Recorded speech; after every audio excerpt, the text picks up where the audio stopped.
Hi guys, welcome to my channel Sachin Destination Classes. Let's continue with our first chapter of class 12 mathematics and the name of the chapter is relation and function. Till now what we have done, previous section में हमने जो इसके सारे concept है, basic concept है, वो मैंने आपको एक्सप्लेन किए थे। मैंने आपको ये बताया था कि इक्विवेलेंस रिलेशन क्या होता है। इक्विवेलेंस रिलेशन एक ऐसा रिलेशन होता है जिसमें जो रिफ्लेक्सिव भी होता है, सिमेट्रिक भी होता है और ट्रांजिटिव भी होता है। रिफ्लेक्सिव का मतलब क्या होता है, अगर किसी भी एलिमेंट, कोई भी एलिमेंट ए, अगर ए किसी भी एलिमेंट की अगर इमेज उस रिलेशन में लाई कर रही है तो वो एक रिफ्लेक्सिव रिलेशन है। जैसे कि 2 के साथ 2, 3 के साथ 3, 4 के साथ 4, तो वो एक रिफ्लेक्सिव रिलेशन होता है। तो गिवन सेट में जितने भी एलिमेंट्स है, अगर उन सबकी वो इमेज खुद है इन द गिवन रिलेशन, तब आप कहोगे कि ये जो रिलेशन है वो आपका रिफ्लेक्सिव है। सिमेट्रिक में हमने बात की थी, सिमेट्रिक जैसे नॉर्मली आपको पता है ए बी अगर रिलेशन में लाई कर रहा है तो बी ए भी लाई करना चाहिए। और जहां तक ट्रांजिटिव की बात होती है उसके लिए गिवन कंडीशन इंपॉर्टेंट होते हैं, दैट इज अगर ए बी रिलेशन को बिलोंग कर रहा है, बी सी बिलोंग कर रहा है, तो ए सी भी बिलोंग करना चाहिए, तभी वो ट्रांजिटिव होगा। और अगर तीनों रिलेशन, अगर कोई भी रिलेशन रिफ्लेक्सिव भी है, सिमेट्रिक भी है, ट्रांजिटिव भी है, तो वो इक्विवेलेंस रिलेशन भी होगा। यहाँ तक हम अच्छे से समझ चुके हैं। आई होप आपको सारे कंसेप्ट क्लियर हो गए होंगे। मैंने आपको ये भी कहा कि अगर कोई भी कंसेप्ट समझ में नहीं आता तो कमेंट बॉक्स में आप अपने डाउट्स शेयर कर दिया करो, तो नेक्स्ट सेक्शन में जो भी आपके डाउट्स है वो मैं ले लिया करूंगा। तो आई होप यहाँ तक जितना भी कंसेप्ट मैंने आपको एक्सप्लेन किया था वो सारा आपको क्लियर हो चुका है। तो आज हम अपनी एक्सरसाइज 1.1 स्टार्ट करेंगे। तो चलिए स्टार्ट करते हैं। फर्स्ट क्वेश्चन क्या है आपका? Your first question is determine whether each of the following relation are reflexive, symmetric and transitive. आपको ये कहा जा रहा है कि जितने भी रिलेशन ये आपको क्वेश्चन में गिवन है, क्या ये रिफ्लेक्सिव है, क्या ये सिमेट्रिक है, क्या ये ट्रांजिटिव है। तो जो हमने कंसेप्ट पढ़ा था वही हम यहाँ पर अप्लाई करेंगे और एक एक करके सभी रिलेशंस को हम चेक करेंगे क्या वो रिफ्लेक्सिव, सिमेट्रिक और ट्रांजिटिव है या नहीं।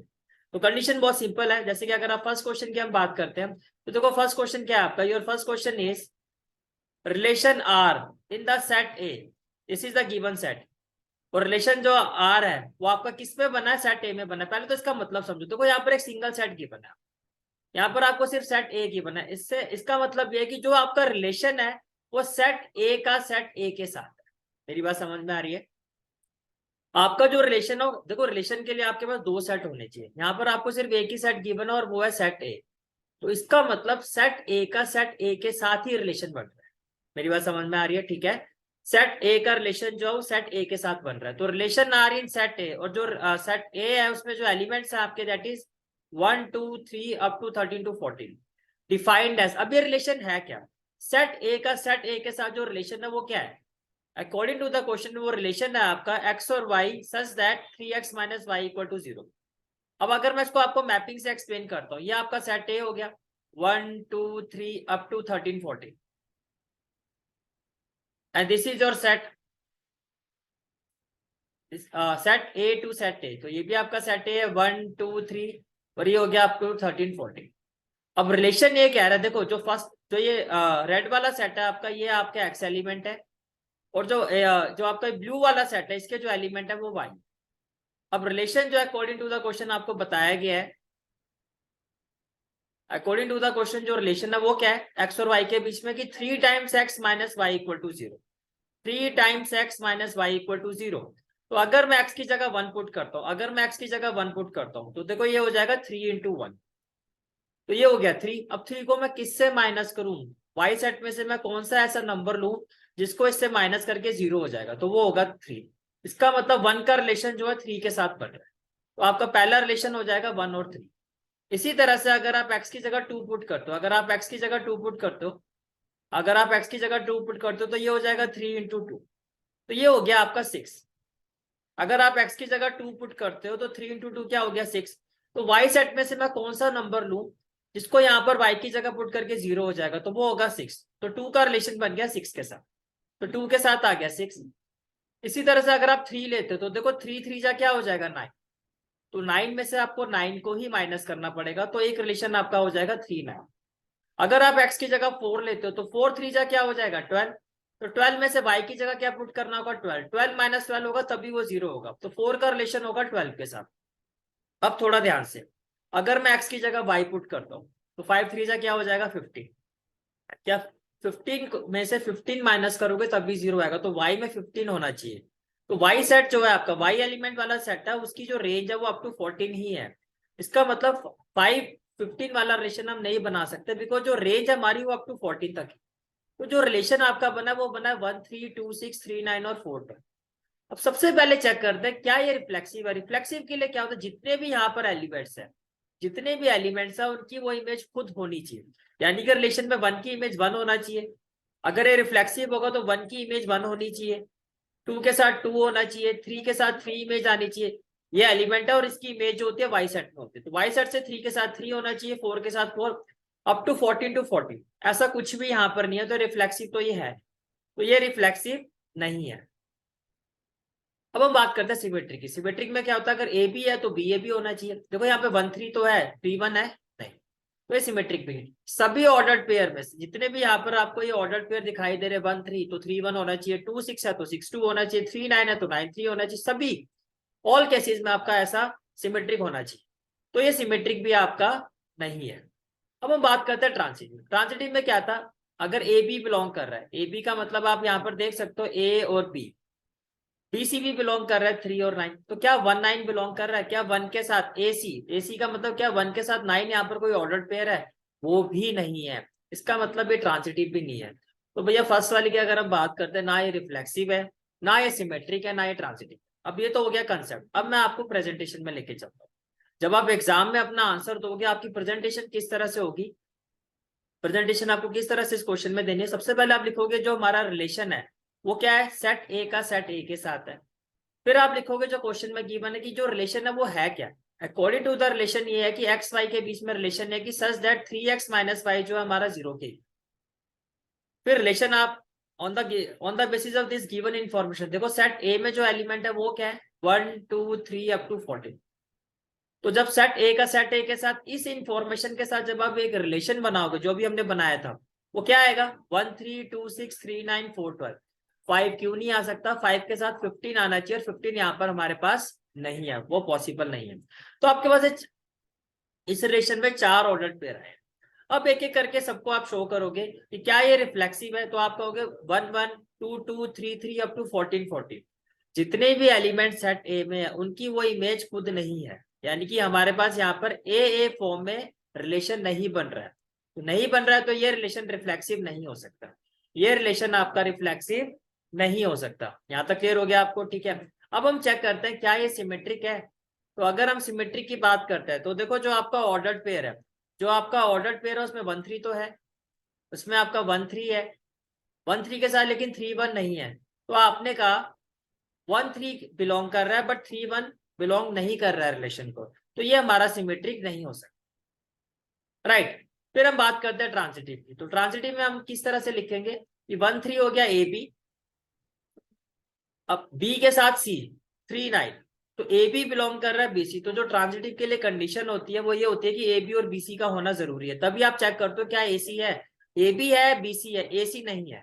तो अगर आप चेक करो यहाँ पर ए बी तो है बीसी भी है, तो कंडीशन तो है, बट यहाँ पर ए बी और बीसी एसी नहीं है, यानी कि 1 9 जो है आपका रिलेशन में नहीं है। इट मीन्स एसी जो है वो बिलोंग नहीं कर रहा है।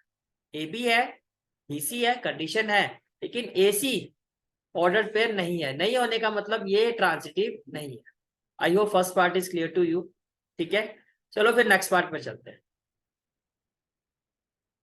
Next part of the question is relation R in the set N. देखो बोल्ड लेटर में गिवन है, बोल्ड लेटर का मतलब ये नेचुरल नंबर है, यहाँ पर किसकी बात हो रही है, नेचुरल नंबर, ठीक है। तो यहाँ पर जो रिलेशन है वो किसका बन रहा है, set N of natural number defined as. अब देखो अगेन सेम पॉइंट यहाँ पर भी आता है, यहाँ पर एक ही सेट गिवन है, इसका मतलब जो रिलेशन है आपका वो सेट एन, थोड़ा बोल्ड लेटर में लिखना है आपको ऐसे, नेचुरल नंबर का रिलेशन जो है वो नेचुरल नंबर के साथ ही बनेगा। नेचुरल नंबर का जो रिलेशन है वो नेचुरल नंबर के साथ ही बनेगा, ठीक है। अब यहाँ पर ये कहा गया कि जो आपका लेफ्ट वाला सेट होगा जिसमें जिसके एलिमेंट्स को हम क्या कहते हैं एक्स, एक्स की जो वैल्यू है 4 से कम होनी चाहिए, तो आपने ले लिया 1 2 3। और ये जो आपका सेट वाई है, जो राइट वाला सेट है, ये वाला नेचुरल नंबर, इसके जो एलिमेंट्स वाई होते हैं, इसमें कोई ऐसी लिमिट नहीं है। तो यहाँ पर 1 2 3 4 सो ऑन। यहाँ तक बात समझ में आ रही है। अब अगर हम रिलेशन को बनाते हैं, अगर हम रिलेशन बनाते हैं तो देखो क्या कहा गया, y equal to X plus five, Y जो होगा x प्लस फाइव होगा, यानी कि अगर आप x की जगह 1 रखते हो, अगर आप x की जगह 1 रखते हो तो y की वैल्यू क्या हो जाएगी 1 प्लस 5 6, तो 1 के साथ 6 आ जाएगा। एक्स की जगह 2 रखते हो तो 2 + 5 क्या हो जाएगा, 7 हो जाएगा। एक्स की जगह 3 रखते हो तो 3 + 5 क्या हो जाएगा, 8 हो जाएगा। एक्स की जगह 4 नहीं रख सकते, बिकॉज एक्स एलिमेंट वाला जो सेट है उसमें आप 1 2 या 3 ही ले सकते हो। अब चेक करते हैं क्या ये रिफ्लेक्सिव है। अगर मैं रिफ्लेक्सिव की बात करता हूँ, ये रिफ्लेक्सिव नहीं है, बिकॉज यहाँ पर जो रिलेशन है वो ए फॉर्म में नहीं है। 1 की इमेज 1 है, नहीं। 2 की इमेज 2, नो। 3 की इमेज 3, नो। तो दिस इज नॉट रिफ्लेक्सिव। अब क्या ये सिमेट्रिक है, देखो 1 6 तो है, क्या 6 1 है, नो। 2 7 है, 7 2 नहीं है। तो सभी ऑर्डर्ड पेयर का सिमेट्रिक होना चाहिए। 1 6 है तो 6 1 भी होना चाहिए, 2 7 है तो 7 2 होना चाहिए, 3 8 है तो 8 3 होना चाहिए। तो ये सिमेट्रिक भी नहीं है। अब हम चेक करते हैं क्या ये रिफ्लेक्सिव है। तो देखो ए बी है, ए बी है, कंडीशन ही नहीं है, ए बी है लेकिन बी सी नहीं है। ए बी है लेकिन बी सी नहीं है। तो देखो अब आपकी जो प्रेजेंटेशन होगी इस क्वेश्चन की, वो आपको किस तरह से देंगे। जब आप इसकी प्रेजेंटेशन दोगे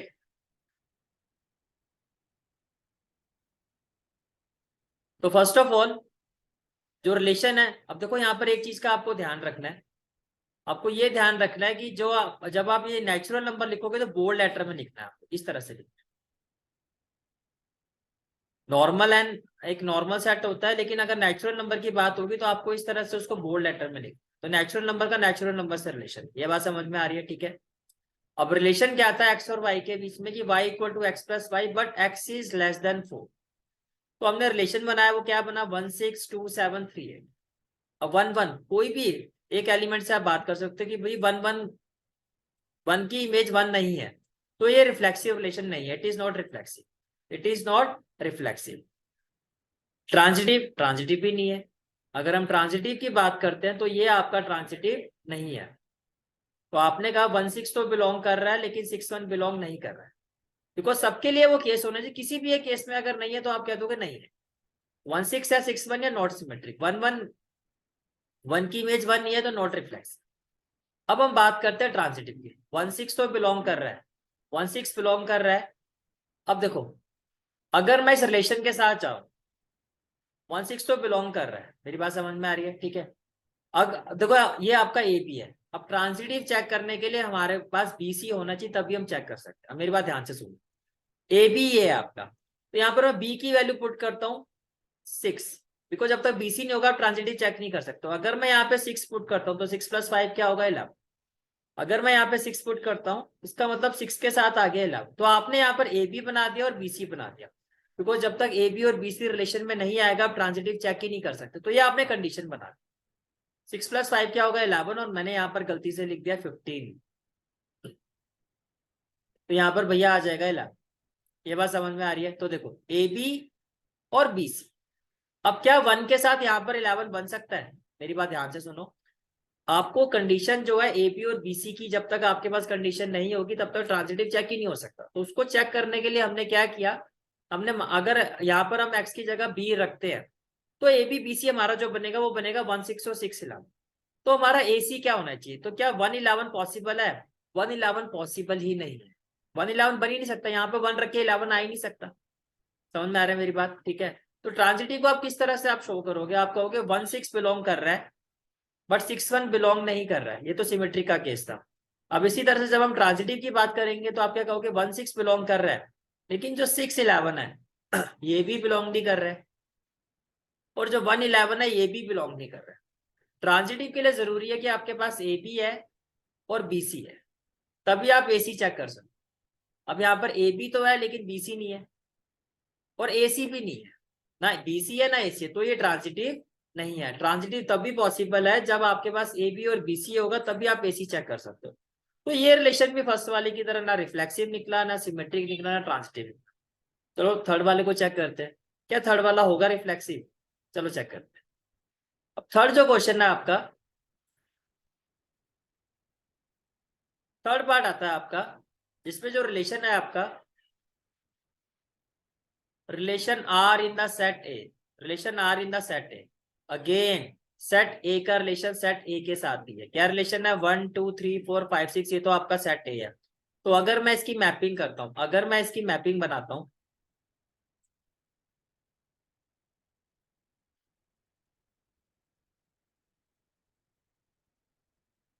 तो ये आपकी मैपिंग होगी। ए टू ए, ए टू ए। जो लेफ्ट वाला सेट है इसके एलिमेंट्स एक्स होते हैं, जो राइट वाला सेट है इसके एलिमेंट वाई। अब according to the question set A में जो एलिमेंट है वो क्या है, 1 2 3 4 5 6। तो आपने लिखा 1 2 3 4 5 6। सेट ए का सेट ए के साथ ही रिलेशन है, जो रिलेशन है वो सेट ए का सेट ए के साथ ही है। तो यहाँ भी क्या होगा, सेट ए का सेट ए के साथ है। 1 2 3 4 5 6। ये कहानी क्लियर है। चलो आगे चलते हैं। अब रिलेशन क्या है कि जो y है, जो y एलिमेंट है, जो सेट ए में y एलिमेंट है वो सेट ए के x एलिमेंट से डिविजिबल होना चाहिए। अब देखो ये आपका y सेट का फर्स्ट एलिमेंट क्या है, 1। y सेट का फर्स्ट एलिमेंट क्या है, 1। तो मैंने यहाँ पे लिखा 1। 1 सेट ए में जो x एलिमेंट है किस x एलिमेंट से डिविजिबल होगा, 1 सिर्फ 1 से ही डिविजिबल होगा। तो एक रिलेशन तो आपका ये बने कि 1 के साथ 1। सेकेंड रिलेशन देखो, सेट ए में जो y एलिमेंट है नेक्स्ट वो है आपका 2। 2 सेट ए में से किस x एलिमेंट से डिविजिबल होगा, 2 जो होगा 1 2 को डिवाइड कर देगा, 1 जो है वो 2 को डिवाइड कर देगा और 2 भी 2 को डिवाइड करेगा। तो x एलिमेंट कौन कौन सा आएगा यहाँ पर, एक तो 1 2 आएगा, एक आएगा 2। इसी तरह से आप देखो y एलिमेंट जो नेक्स्ट है आपका वो 3 है। 3 जो है किस x एलिमेंट से डिविजिबल होगा, 3 जो है 1 से डिविजिबल होगा, 3 आपका 3 से डिविजिबल होगा। इसी तरह से आप 4 देखो, 4 जो है किस x एलिमेंट से डिविजिबल होगा, 4 1 से डिविजिबल होगा, 2 से होगा और 4 से होगा। तो 4 आपका 1 से डिविजिबल होगा, 4 आपका 2 से डिविजिबल होगा और 4 आपका 4 से डिविजिबल होगा।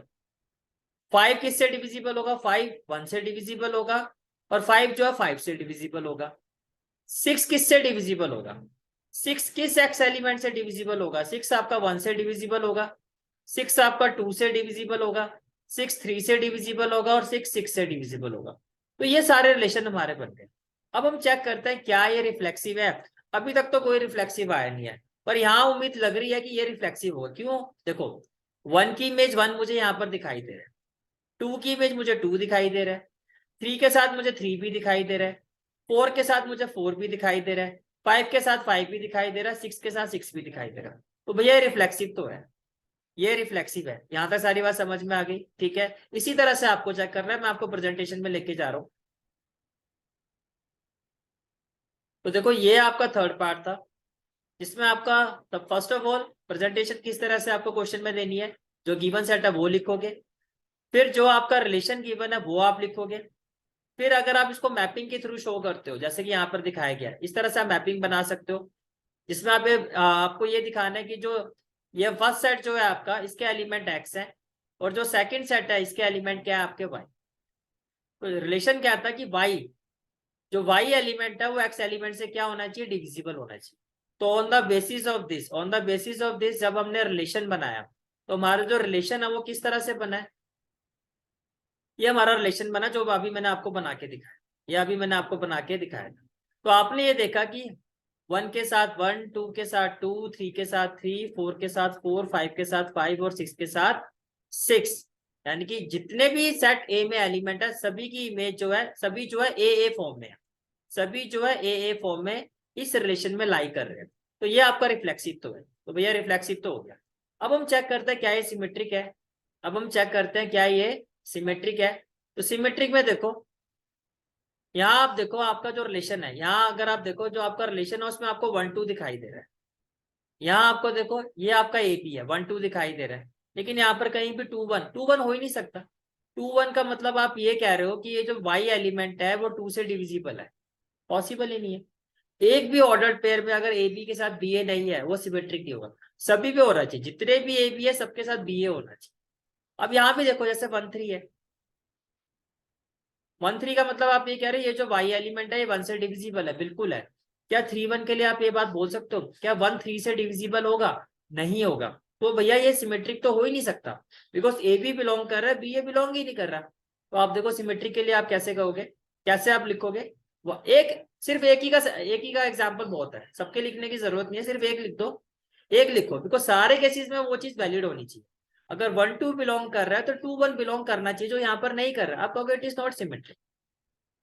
अब क्या ये ट्रांजिटिव है, तो देखो ए बी आपको यहाँ पर दिखाई दे रहा है, बी सी भी यहाँ पर दिखाई दे रहा है, अब अगर मैं ए सी की बात करता हूँ तो ए सी होगा 1 4। आप ये कह रहे हो कि वाई एलिमेंट 4 जो है वो एक्स एलिमेंट 1 से डिविजिबल है, बिल्कुल होगा। तो आपका जो ए सी है वो भी बिलोंग कर रहा है। फर्स्ट ऑफ ऑल जो कंडीशन है वो है एस, ए बी भी है और बी सी भी। कंडीशन तो रिलेशन में गिवन है। अब क्या ए सी बिलोंग कर रहा है? आपने देखा ए सी भी बिलोंग कर रहा है, तो ये ट्रांजिटिव है। तो फाइनली आप एक रिलेशन ऐसा है जिसमें कुछ तो है कि भैया ये रिफ्लेक्सिव भी है, ट्रांजिटिव भी है, लेकिन सिमेट्रिक नहीं था। समझ में आ गया क्वेश्चन? ठीक है, तो ये जो आपका क्वेश्चन था ये आपका क्या है, रिफ्लेक्सिव भी था और ट्रांजिटिव भी था। चलो नेक्स्ट वाला क्वेश्चन देखते हैं, पार्ट 4। पार्ट 4 में आते हैं relation R in the set Z. अब देखो जेड जो है बोल्ड लेटर में, अगर बोल्ड लेटर में तो यहाँ पर जो जेड है आपका वो क्या है, वो एक इंटीजर है। यहाँ पर जो जेड है आपका वो क्या है, एक इंटीजर है। अब कहता है relation R in the set Z of all integers defined as. तो रिलेशन जो है वो क्या है, X Y such that X minus Y is an integer. यानी कि यहाँ पर जो रिलेशन है वो इंटीजर का इंटीजर के साथ है। और रिलेशन क्या है कि दोनों का जो डिफरेंस है, यानी कि सेट एक्स एलिमेंट जो है और वाई एलिमेंट का जो डिफरेंस है वो भी एक इंटीजर होगा, ये आपका रिलेशन है। तो देखो इसको आप नॉर्मल बेसिक फॉर्म में कर सकते। अगर मैं आपको कहूं ए यहाँ पर कोई भी ए फॉर्म ले लो वो इसको बिलोंग करेगी। जैसे आप एक ही जगह 1 रखो, 1 एक इंटीजर है, तो 1 में से 1 माइनस करोगे तो क्या आएगा, 0। 0 एक इंटीजर होता है। तो कोई भी एलिमेंट मैं यहाँ पे रखूंगा जो ए फॉर्म में होगा वो लाई करे। 3 ले लो, 3 के साथ 3 ले लो, 3 माइनस 3 क्या होगा आपका, 0 होगा। चलो अब आपने कहा सर -4, तो -4 ले लो भैया। तो -4 माइनस माइनस क्या होगा, +4। तो ये भी आपका 0, 0 भी इंटीजर है, तो रिफ्लेक्सिव तो है। अच्छा अब आप ये देखो, अगर मैं आपको कहता हूँ 1 3 बिलोंग कर रहा है, तो 1 माइनस 3 क्या होगा, -2। -2 इंटीजर होता है, सॉरी। तो 3 1 सिमेट्रिक, 3 1 3 1 3 माइनस 1 क्या होगा, 2। 2 भी तो इंटीजर होता है। इसका मतलब ए भी बिलोंग कर रहा है तो बी सी भी कर रहा है, तो भैया ये सिमेट्रिक भी है। अब हम बात करते हैं ट्रांजिटिव की। लेट्स से 1 3 और 3 5, ये आपका आपने ले लिया 1 3 और 3 5। तो 1 3 में क्या होगा, 1 माइनस 3 क्या आएगा, -2। 3 माइनस 5 क्या होगा, ये भी -2 होगा। और 1 और 5 अगर आप लेते हो, 1 और 5, तो 1 माइनस 5 क्या होगा, -2।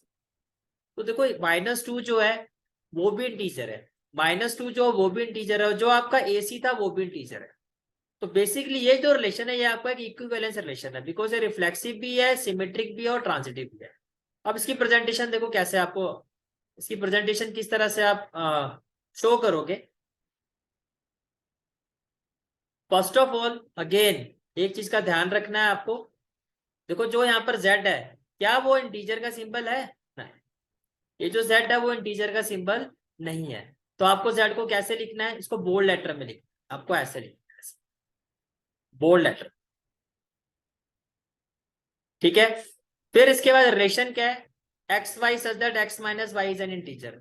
अब इस तरह के क्वेश्चन में आप डायरेक्टली जो अपना आंसर दे सकते हो, डायरेक्टली जो आप अपना आंसर दे सकते हो। डायरेक्टली से मेरा मतलब है जहां तक रिफ्लेक्सिव की बात है, तो रिफ्लेक्सिव के लिए आप क्या कहोगे, for a comma a minus a क्या आएगा, 0 और 0 इंटीजर होता है। मीन्स यहाँ पर जो ए फॉर्म है इस रिलेशन में वो लाई करे, तो आपने कहा ये रिफ्लेक्सिव होगा। फिर हम बात करते हैं सिमेट्रिक की। अगर मैं सिमेट्रिक की बात करता हूँ तो सिमेट्रिक में क्या होगा, let A B belongs to R, तो a minus b is an integer. इसका मतलब ए माइनस बी जो है वो एक इंटीजर के इक्वल है, दैट इज जेड के इक्वल है, that is it will be equal to an integer. तो मैंने इसको ऐसे लिखा। आपने क्या दिया कि ए बी जो है इस रिलेशन को बिलोंग कर रहा है, तो इसका मतलब उसका जो डिफरेंस है as per the definition of relation वो इंटीजर के इक्वल होना चाहिए। अब हम बात करते हैं बी ए की। तो बी ए में क्या होगा, ये हो जाएगा बी माइनस ए। अगर मैं यहाँ से माइनस कॉमन लेता हूँ तो ए माइनस बी, और ए माइनस बी किसके इक्वल था, इंटीजर जेड के इक्वल था। ए माइनस बी किसके इक्वल था, इंटीजर जेड के इक्वल था। तो अगर जेड एक इंटीजर है तो माइनस जेड भी इंटीजर होगा। ये 3 इंटीजर है तो -3 भी इंटीजर है। नंबर लाइन में पॉजिटिव और नेगेटिव नंबर सारे इंटीजर्स होते हैं। तो यहाँ से क्लियर हो गया कि ए बी बिलोंग कर रहा है तो बी ए बी बिलोंग कर रहा है। अगर ए बी बिलोंग कर रहा है आपका तो बी ए बी क्या कर रहा है, बिलोंग कर रहा है। इसका मतलब ये आपका सिमेट्रिक है, इसका मतलब ये आपका सिमेट्रिक है। ये बात समझ में आ रही है। अब हम बात करते हैं ट्रांजिटिव। अब हम बात करते हैं ट्रांजिटिव। तो ट्रांजिटिव के केस में क्या होगा, पहले तो आप कंडीशन को रखोगे कि let A B belongs to R, फिर आपने कहा and B C belongs to R. तो आपने कंडीशन ये रखी कि ए बी बिलोंग कर रहा है और बी सी बिलोंग कर रहा है। अब देखो अगर ए बी बिलोंग कर रहा है तो ए माइनस बी क्या होगा, इंटीजर होगा। तो let A minus B equal to M, M एक इंटीजर है। अगर बी सी बिलोंग कर रहा है तो बी माइनस सी बी क्या होगा, इंटीजर होगा। Let B minus C equal to one. यहां तक बात समझ में आ रही है, यहां तक क्लियर हो गया।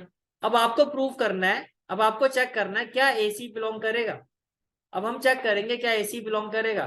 तो आपने लिखा फोर ए सी, फोर ए सी का मतलब ए माइनस सी, फोर ए सी का मतलब क्या हो गया, ए माइनस सी। तो देखो ए माइनस सी, क्या मैं इसको ऐसे ले सकता हूँ, a minus c plus b minus b. भाई प्लस बी माइनस बी बात तो एक ही है, लेफ्ट हैंड साइड अभी भी राइट हैंड साइड के इक्वल है। लेकिन इससे हुआ क्या, आप ए के साथ बी को ले लो तो ए प्लस बी हो जाएगा, ए प्लस बी हो जाएगा। देखो ए माइनस बी, तो आपने क्या किया, ए प्लस बी ले लिया। यहाँ तक क्लियर हो गया, ठीक है। और ये आपका क्या हो गया, यहाँ पे थोड़ा सा भैया एरर है, यहाँ पर ये आपको इस तरह से लिखना, ए के साथ लेना माइनस बी, तो ए माइनस बी और प्लस में क्या हो जाएगा, बी माइनस सी।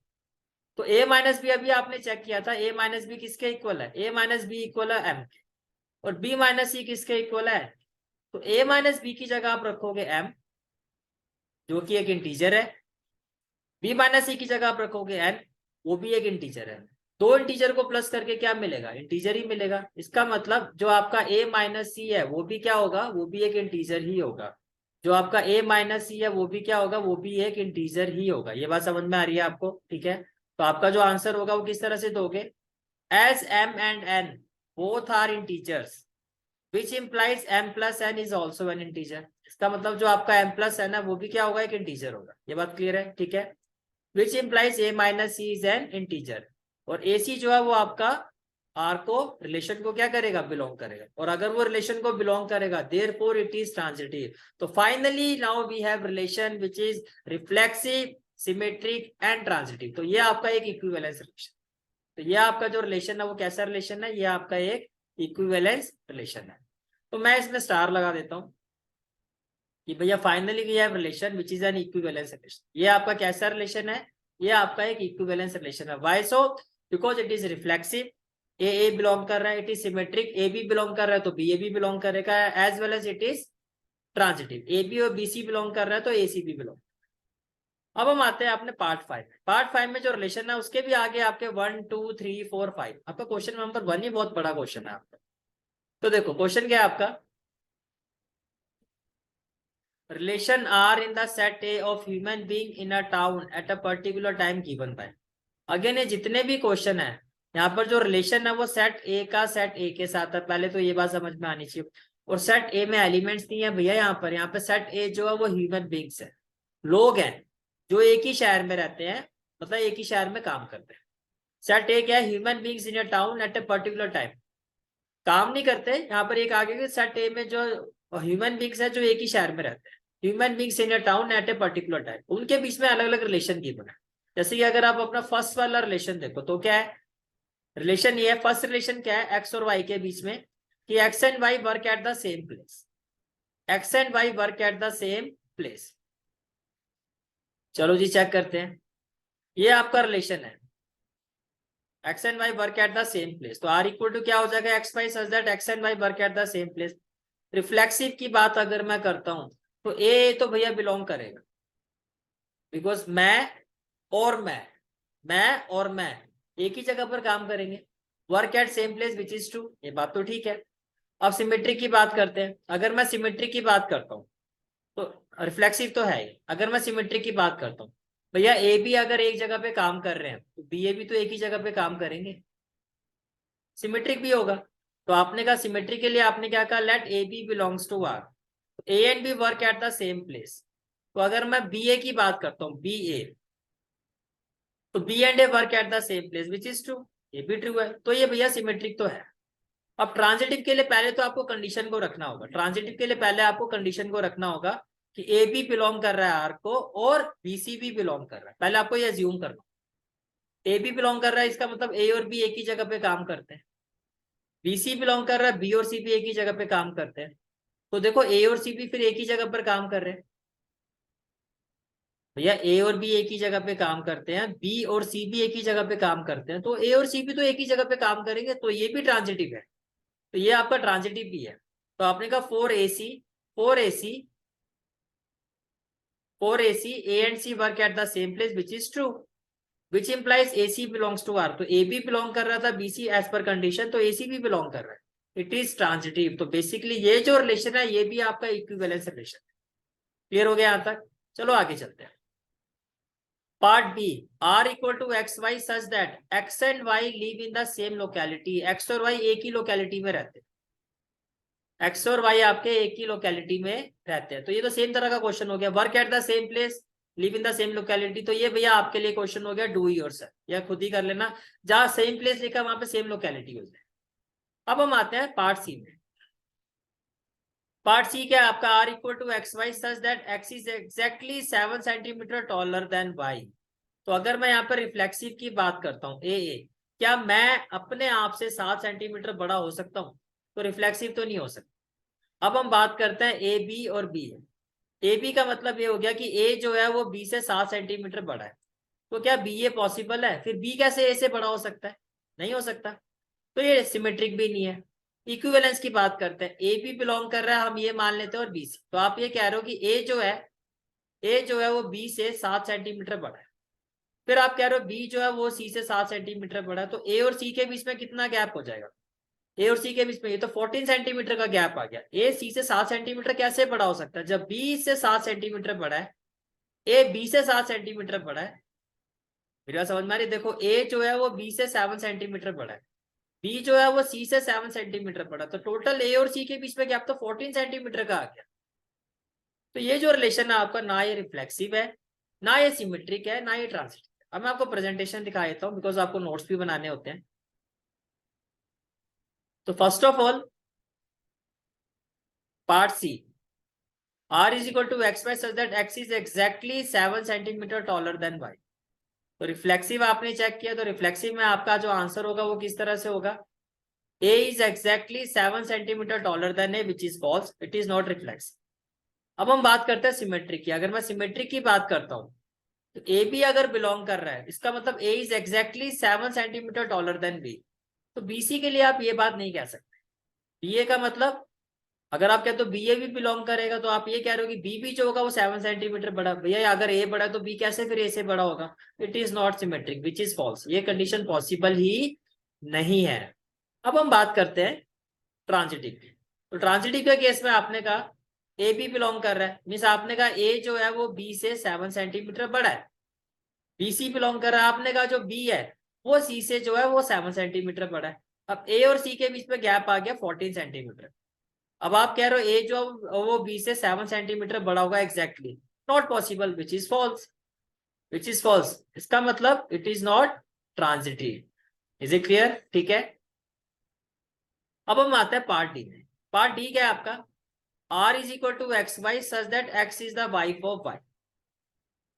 तो क्या ए बिलोंग करेगा? क्या ए की वाइफ हो सकता है? फॉल्स।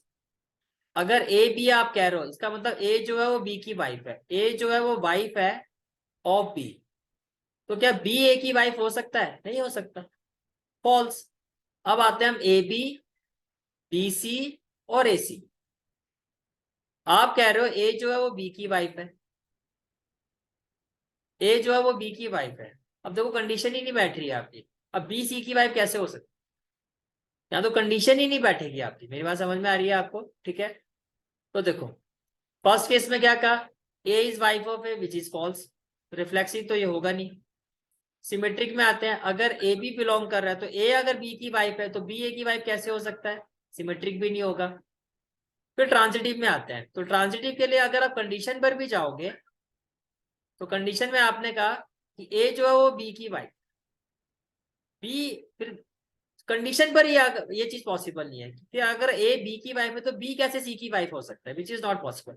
तो कंडीशन ही लाइन नहीं कर रही है, तो फिर पैरामीटर क्राइटेरिया को तो चेक करने का मतलब ही नहीं बनता, तो इट इज नॉट ट्रांजिटिव। तो ये भी जो है आपका ना रिफ्लेक्सिव है, ना सिमेट्रिक है, ना ट्रांजिटिव। बात समझ में आ रही है? ठीक है। पार्ट ई जो है ये आप खुद ट्राई कर सकते हो, ये इसी तरह का क्वेश्चन है सेम, कि R equal to x Y such that x is the father of y. जहाँ वाइफ था वहां फादर आ गया, सेम तरह का क्वेश्चन है। तो डू योर सेल्फ, ये आपको खुद करना है। तो यहाँ के हमारा जो क्वेश्चन नंबर फर्स्ट है, इसके जो सारे पार्ट्स है हमारे कंप्लीट होते हैं। And this is for today's class. To get the regular notification of my classes, do like share and subscribe my channel. Thank you.